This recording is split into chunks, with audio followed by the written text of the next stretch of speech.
Hello friends, advance learning class में आपको बहुत बहुत हार्दिक स्वागत है। आज के इस वीडियो में हम लोग देखेंगे मोस्ट इम्पॉर्टेंट मैथ्स के द्विघात समीकरण के कुछ क्वेश्चन। तो सबसे पहले हम लोग देखते हैं कि स्क्रीन में जैसे कि आपको दिख ही रहा होगा कि ये हमारा जो क्वेश्चन है, समीकरण 4x² + 8x + 3 = 0 को सूत्र द्वारा हल कीजिए।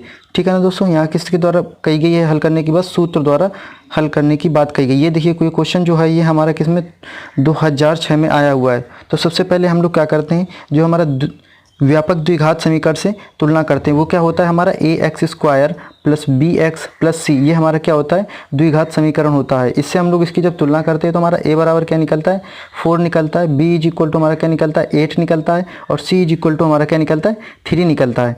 इसको हम लोग सीरीधराचार का जो नियम होता है, ये सूत्र होता है x = -b ± √b² - 4ac/2a पे हम लोग इनकी वैल्यू को सबको रख देते हैं। जब इसकी वैल्यू को रख देते हैं तो सिंपली सा जो हमारा आंसर आता है वो हमारा क्या आता है -1/2 या और -3/2। इसमें क्यों? इसमें जब सबसे पहले हम लोग यहाँ तक तो हल करते हैं -8 ± √16/4। उसके बाद हम लोग यहाँ सिंपली सा आते हैं यहाँ पर -8 ± 4/8 यहाँ पर। तो इसके बाद हम लोग क्या करते हैं, एक बार प्लस साइन लेते हैं तो हमारा -1/2 आंसर आता है। उसके बाद माइनस साइन लेते हैं तो हमारा -3/2 आंसर आता है। ठीक है ना दोस्तों। इसके बाद हमारा दूसरा क्वेश्चन है समीकरण x - 2 √x - x = 0 को हल कीजिए। ठीक है ना दोस्तों, ये भी क्वेश्चन हमारा किसमें 2004 में आया हुआ है।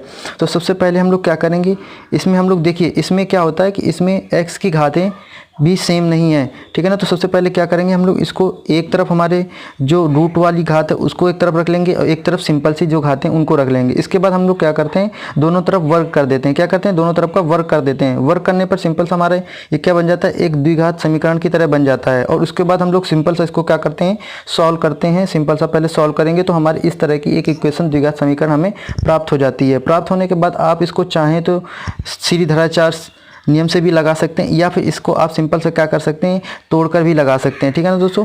x² - 16x - 4x + 64 = 0। यहाँ पर हम लोग x कॉमन जब लेंगे तो क्या होगा x - 16, और यहाँ पर -4 कॉमन लेंगे तो x - 16। x - 16 हमारा दोनों में कॉमन हुआ तो ये एक ब्रैकेट में हुआ, और x - 4 ये हमारा एक ब्रैकेट में हुआ। इसके बाद भी हम यहाँ से क्या लेते हैं, यहाँ पर से हमें दो वैल्यू मिल जाती हैं।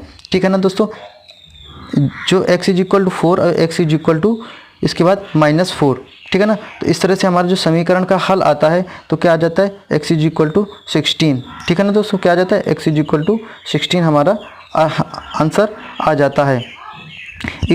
इसके बाद हमारा क्या आता है, दूसरा जो हमारा क्वेश्चन है वो हमारा क्वेश्चन है समीकरण px² - qx + 10 = 0 के मूलों के योगफल और गुणनफल प्रत्येक 10 के बराबर हैं।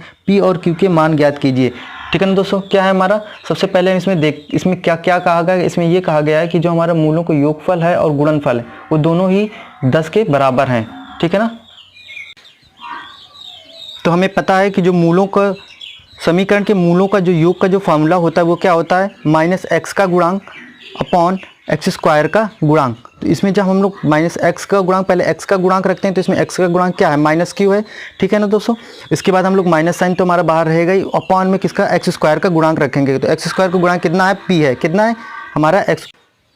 तो इस प्रकार हम देख रहे हैं कि मूलों समीकरण के मूलों का योग का हमारा कितना आ गया, मूलों का योग कितना आ गया, समीकरण से हमारा q/p आ गया। ठीक है ना दोस्तों। अब हम लोग मूलों का गुणनफल का देखते हैं तो उसमें जो हमारा फॉर्मूला लगता है वो होता है हमारा अचर पद बटे x² का गुणांक। ठीक है ना। तो वो हम सिंपल से रखते हैं तो इसमें क्या होता है, अचर पद हमारा क्या है 10 है और x² का गुणांक कितना है हमारा p है। ठीक है ना। तो इसको हम रख लेते हैं तो हमारा सिंपल सा 10/p आ जाता है। लेकिन हमारा क्वेश्चन में क्या कहा गया, क्वेश्चन में ये कहा गया है कि जो मूलों कि योग और मूलों का जो गुणनफल है वो किसके बराबर है, 10 के बराबर है। जब इसको हम रखेंगे तो सिंपली सा यहाँ हम जो इसको सॉल्व करेंगे तो सॉल्व करने से हमारा p = 1 और q = हमारा कितना आ जाता है 10 आ जाता है। ठीक है ना दोस्तों। अब हम लोग अगले क्वेश्चन में चलते हैं जो कि हमारा कितना 2010 में आया हुआ, किस में आया हुआ 2010। ठीक है दोस्तों, ये आप देख सकते हैं कि ये 2010 में क्वेश्चन आया हुआ है। सारे के सारे क्वेश्चन ये आए हुए हैं दोस्तों, ये बहुत ही इंपॉर्टेंट क्वेश्चन है। ठीक है ना दोस्तों। तो सबसे पहले हम लोग चलते हैं, यदि समीकरण px² + qx plus r is equal to 0 का एक मूल दूसरे मूल का दूना है तो सिद्ध कीजिए 2q² is equal to 9pr। ठीक है ना दोस्तों। तो इसमें क्या करना है, इसमें आपको सिद्ध करना है। तो सबसे पहले हम लोगों ने माना कि हमारा एक मूल क्या है, अगर एक मूल हमारा x है तो दूसरा मूल हमारा कितना होगा 2x होगा। ये हमारा समीकरण या प्रश्न के अनुसार ही। उसके बाद अब हम लोग मूलों की योग की बात करें तो मूलों का योग क्या होगा x प्लस 2x, और क्वेश्चन से हमारा जो समीकरण दिया है उससे क्या होगा -q/p।